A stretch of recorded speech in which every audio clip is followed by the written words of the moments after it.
اعمل مطبخي خشب ولا كلادنج ولا الومنيوم ولا اعمله ايه؟ ده سؤال بيتكرر كتير جدا وبيجي لنا سواء في الرسائل او حتى في الكومنتات.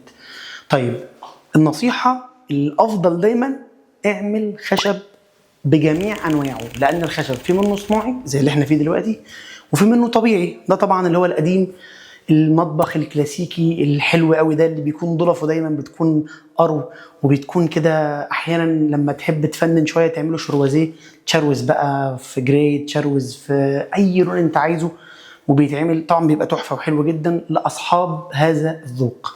طيب انا عايز مطبخي مودرن، عايز احس بالخامه، عايز احس لا انا جايب مطبخ خشب بس مش بالشكل القديم، يبقى ده احنا شغالين هنا ب HBL او بوليلاك او بوليباك ايا كانت المسميات.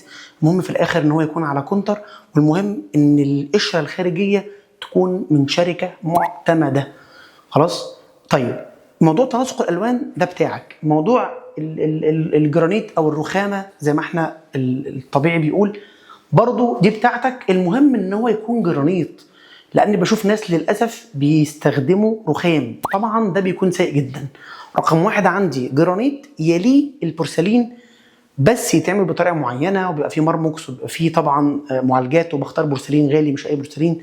ففي النهايه خلينا نقول ان المطبخ خامته خشب سواء كان صناعي او طبيعي، بلاش الومنيوم، بلاش كلادنج، الحاجات دي يعني مش احسن حاجه، وبصراحه مش كويسه خالص ولا ذوقيا ولا حتى كاستخدام. يعني هنعمل فيديو تاني ان شاء الله عن الاكسسوارز بتاعه المطابخ وايه الحاجات اللي انا اخد بالي منها.